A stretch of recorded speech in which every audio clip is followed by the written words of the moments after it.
Hello everyone, welcome back to my channel. I am Magda. I would like to say a huge thank you to all those that subscribe to my channel and are participating and asking questions and sharing the video on your social media so my message can reach to more people. I appreciate all the motivation and support I'm receiving. I'm extremely grateful to you all. For those visiting my channel for the first time, welcome. In this platform, I upload one video a week and I share great tips that focuses on best employment strategies. So don't miss out and go ahead and subscribe by clicking at the subscribe button right below and hit the bell sign for notification when a new video is uploaded. You will get notified. Today's video, I'll be sharing 5 tips on how to prepare for a phone screen. Before we get into the 5 tips to prepare for a phone screen, I would like to explain the different hiring process various companies follow in their system so you can have a bigger picture of how there are different recruiting ways. Some companies start with the initial call and they call it a pre-screen call. In this call, all the recruiter does is get basic information from you, either for current job they have or for future needs. Other companies might use this initial call at their formal call, where they get more insight to your qualifications and details of your ability to do the work. Others, usually small companies, might do the recruiting part on their own. In this case, the business owner or the immediate manager might be the one calling you, and as a result, this initial call might also include a technical interview because the person that's calling you might be the person that might be making the final decision, and when they do that, they don't need to do another technical call. Before they call you for an in-person, they can do all the work at the same time. These are a few of the different ways initial call might take place.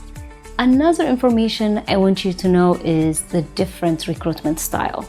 The most common one is when a recruiter from a staffing company calls you for a contract role, or a corporate recruiter calls you to fill in an in-house position to support their direct client. The main difference between these two is their approach for recruiting. Let me give you an example. Corporate recruiters often come from human resources department of the company, and there is no sales involved in terms of business development since they work directly for that company. And some advantage of working with this corporate recruiter will be since he or she is the company employer, they live the company culture and they can share more about the details of the managers, how the company is structured and all. On the other hand, staffing agents and recruiters, they only know the culture from what they can observe in limited meetings and primarily what the hiring manager tells them it is. But beyond that, they don't work for the company that they're looking for you to be hired for. So that's where the difference is. The other difference could also be not all the time, but at times, staffing agency could only hire you for a contract role. So usually the position they have could be a 1-year or a 2-year contract, while corporate, usually they have a full-time opportunity as a W-2 employee. Even if they hire you for a contract, the chance of you staying with the company for a longer time is possible because before your contract comes to an end, they might be winning another contract or they can send you to other sister companies and so on. I hope this explanation I just provided you is helpful to give you some basic understanding of the recruitment platform and you won't be too confused when you have to talk to either of them. Now I will share the 5 important tips you need to know before you attend a phone interview.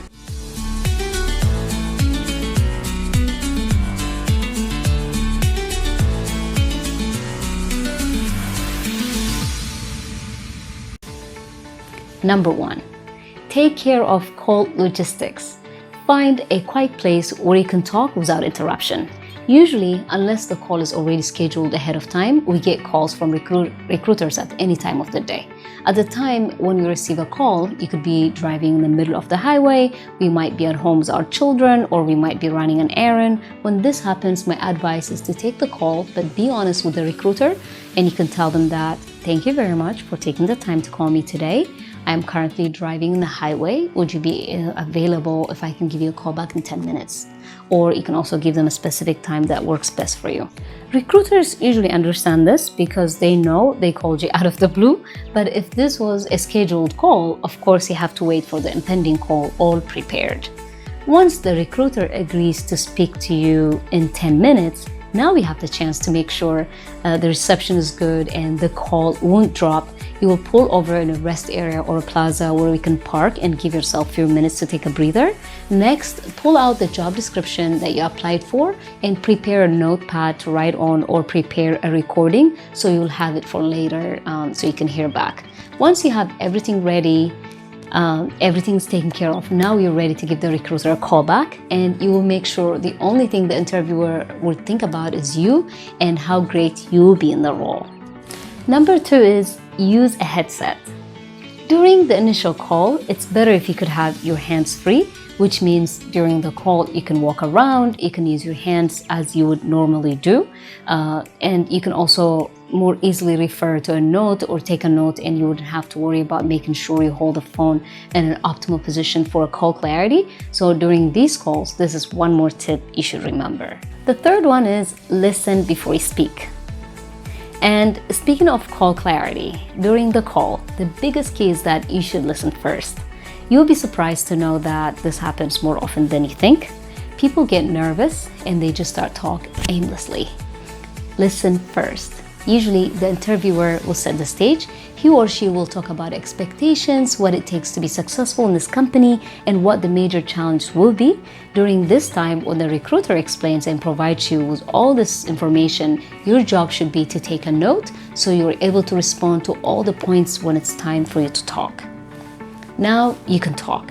When you are in front of someone, you can send and receive visual cues. But on the phone, since we can't do the visual cues, now we must make a good impression with our voices. Drink as much water as you need to avoid having to clear your throat. If you haven't talked in several hours, do some voice exercise before the call. Also, when you talk, our posture is important and it makes an impact on our voice. Either standing or sitting up will be helpful. If you are slouching, our voice wouldn't come out clear. So make sure you take care of all that. Number 4 is smile. I am sure you did not expect me to say this, because we know this is a phone call and you naturally, if you don't have a person in front of you, you would not tend to smile. My advice is that during the call, I want you to do these two tips. First tip is imagine the person you're speaking with is in the room. Secondly, write smile in large letters on a piece of paper and place it on the wall where you see it. Because smiling when speaking does not come natural to many, so having to remind yourself will only be beneficial to you.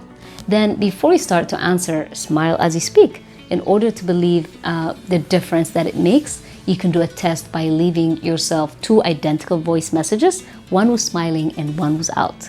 During the phone interview, you'll have an opportunity to smile. I'm not suggesting you giggle or laugh aimlessly.